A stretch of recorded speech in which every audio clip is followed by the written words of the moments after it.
ইমামে আবু ইউসুফ রহমাতুল্লাহ আলাইহি ওনার কাছে চিঠি লিখেছি যে আমি তো ক্ষমতার লোভে নিজের ছেলে মারছি, এলাকার জমিদারি হারাইছি, একা একা থেকে আমি বুঝে ফেলেছি আসলে এই পৃথিবী থাকার জায়গা না, এক সময় আমাকে একা একা কবর ঘরের বাসিন্দা হইতে হবে। নেক সন্তানটা যদি দুনিয়ায় রেখে যাইতাম তাহলে নেক সন্তানের পাঠানো তোহফা হাদিয়া আমার কবরে যাইতো দোয়া হিসেবে, অথবা তার নেক আমলের অংশ কবরে পাইতাম।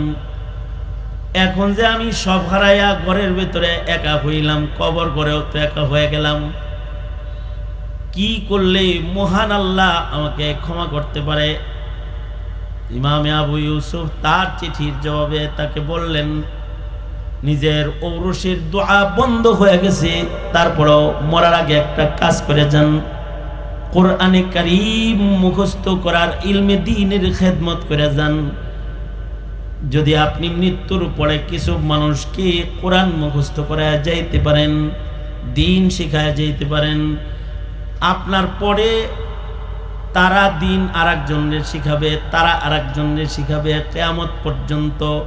আও ইলমিন ইউনতাফাউ বিহির খিদমতটায় যদি আপনি অংশগ্রহণ করতে পারেন, তাহলে এই একটা রাস্তা আপনার জন্য খোলা আছে যে মুসালসাল সনাদান ইলম হিফাজত হবে। তো ইলমে দ্বীনের খেদমত করলে কিয়ামত পর্যন্তই আপনার কবরে ইসালে সওয়াব হইতে থাকবে। ওই রাজা তওবা করে এই নেককার হয়ে গেছে এবং মৃত্যুর আগে ইলমে দ্বীনের এক বড় খেদমত সে ইমামে আবু ইউসুফ রহমাতুল্লাহ আলাইহির মশওয়ারায় করে গেছে। সবার তো আর এগুলো সম্ভব হয় না। কমাস কম অল্প খায়া নিজের ছেলে মানুষ কইরাও যদি কেউ চলে যায়, তাইলে তার নসলে নেককার মানুষের সিলসিলা যদি জারি হয়, কবরে শুয়ে শুয়ে সে উপকৃত হয়। এ কারণে পৃথিবীতে 3 ধরনের পিতা আছে দুনিয়াতে, 3 ধরনের বাপ আছে দুনিয়াতে। এদের ভিতরে 2 ধরনের বাপ হলো নিকৃষ্ট আর 1 ধরনের বাপ হলো উৎকৃষ্ট। নিকৃষ্ট পিতাদের ভেতরে একটা গ্রুপ হলো যাদের ঘরে সন্তান হয়, মানব সম্পদ তারা পায়, কিন্তু শুধু খাওয়া দাওয়া বড় কইরা রাস্তায় ছেড়ে দেয়। এরপরে এই ছেলেটা গাঞ্জা খায় না, বাবা খায় না, ইয়াবা খায় না, রাতের আধারে চুরি করে বেড়ায়, সে কোন অপকর্মের সাথে জড়িত এতটুকুন খবর নেওয়ার মতো মাদ্দা তার হয় না। এক সময় এই ছেলেগুলো নষ্ট হয়ে যায়। তো বাবার অবহেলায় তার ঔরসের বড় করা সন্তানটা অল্পেই এই ফুলগুলা ঝরে যায়, নষ্ট হয়ে যায়। আর আরেক প্রকারের বাবা আছে, সন্তানকে শিক্ষাও দেয়, এদেরকে নেশাখোর বানায় না, রাস্তায় ছেড়ে দেয় না, শিক্ষাও দেয়, তাদেরকে বড় শৌখিন জীবন উপহার দেয়। ভালো গাড়ি, ভালো বাড়ি, ভালো মোবাইল, ভালো কম্পিউটার, ভালো কলেজে শিক্ষা দীক্ষা, এমনকি তাকে শিক্ষিত বানাইবার জন্য সে বহির বিশ্বের বড় ইউনিভার্সিটিকে নিজের সন্তানের পড়াশোনার জায়গা হিসাবে নির্বাচনও করে ফেলে। যেমন আমার পরিচিত একজন আমাকে বলতেছে, হুজুর ছেলেদের নিয়ে খুব টেনশনে আছি। কেন? কয় কানাডায় ভর্তি করে তো দিছি, কিন্তু এখন টেনশনে পড়ছি। কেন? বড় শিক্ষিত হবে, টেনশন কিসের? তা আমি তার খবর নিলাম যে আপনার সন্তানের এই পড়াশোনায় কিরকম খরচ হয়। সে বলল 9 মাসে একটা সেশন শেষ হয়, 9 মাসের এক সেশনে সন্তানের পিছনে আমার 9 মাসে খরচ হয় সরকারিভাবে 63 লাখ। তাহলে 4টে সেশন যদি হয়, 63 4 গুণ হইলে কোন জায়গায় যায়? আরো কিছু খরচ যদি এর সাথে জড়ো হয়, তাইলে প্রায় 3 কোটি টাকা খরচ করে নিজের ছেলেকে ডক্টরেট ডিগ্রি নেওয়ার জন্য সে পাঠিয়ে দিছে। তারপরে আবার কি টেনশন আপনার? ছেলে তো বড় শিক্ষিত হবে। কয় টেনশন হইল সন্দেহ করতেছি না জানি আমাকে টাটা দিয়া খ্রিস্টান বিয়া করে ওখানে সেটেল হয়ে যায়, তাইলে আমার খানদানে আল্লাহ বলনেওয়ালা থাকলেও আমার নাতিপুতির থেকে আল্লাহর নাম লওয়া মানুষের দরজাও বন্ধ হয়ে যাবে। এই টেনশনে আছে। আমি বললাম বুঝলেন, কিন্তু আগে বুঝলেন না। যদি আগে বুঝতেন তাহলে শুধু শিক্ষা দিতেন না, সুশিক্ষা দিতেন। কারণ শৌখিনভাবে সন্তানদেরকে সুশিক্ষা দিয়ে অনেকে সন্তানদের ইমানকে মুসলমানের ঘরের ভেতরে নিজের হাতে হত্যা করে ফেলায়।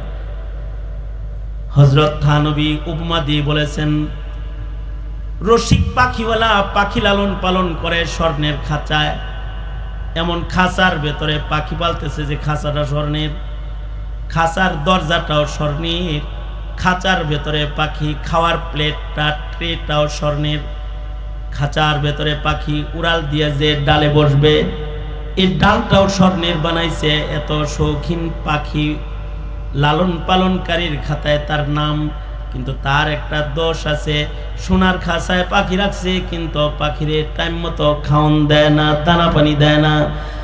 স্বর্ণের খাঁচার ভেতরে দানা পানি টাইম মতো না দিলে পরে যেমন পাখিটা শুকায় যাবে, কয়েকদিন পরে মৃত লাশ বের হয়ে যায়। পক্ষান্তরে আজাদ জায়গায় হৃষ্টপুষ্ট হয়ে গোবর খেয়েও পাখি বড় হয়ে যায়। ভাঙ্গা ঘর জঙ্গলে বসবাস করেও নিজের তৈরি বাসায় বসবাস করে সে হৃষ্টপুষ্ট হয়, তার পেট থেকে আরো পাখির জন্ম হয়ে যায়। কারণ হলো সে খানা পানি ঠিক মতো পায়।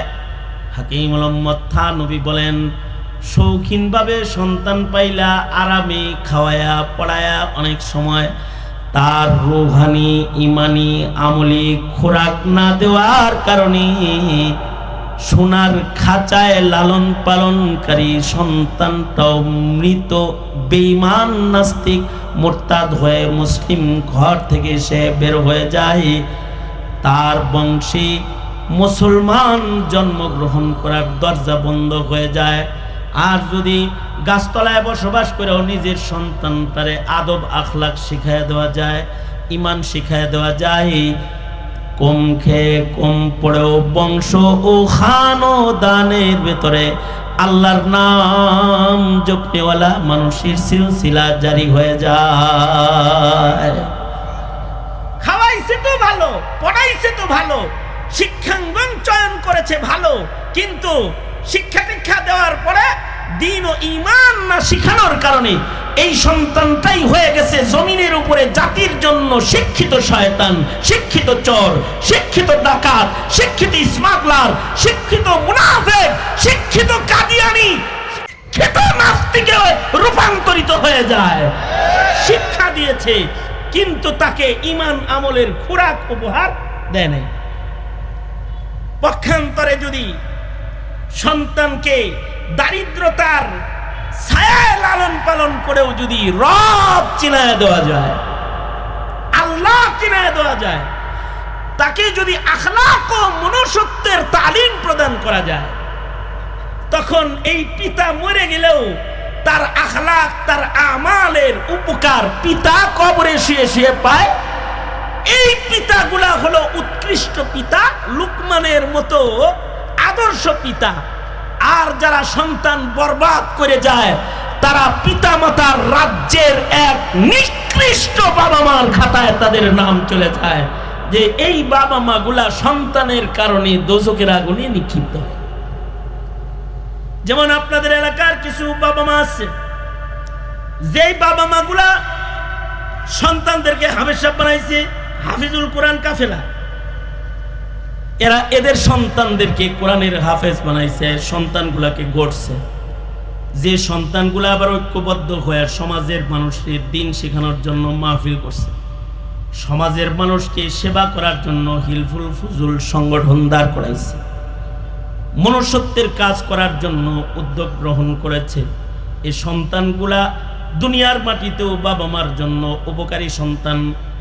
আর হাফিজুল কোরআন বা আমল একটা সন্তান যদি কেউ রেখে যায়, তো আল্লাহর রাসূল খবর দিছেন হাসরের মাঠেও এই সন্তানটা তার অনেক উপকারে আসবে।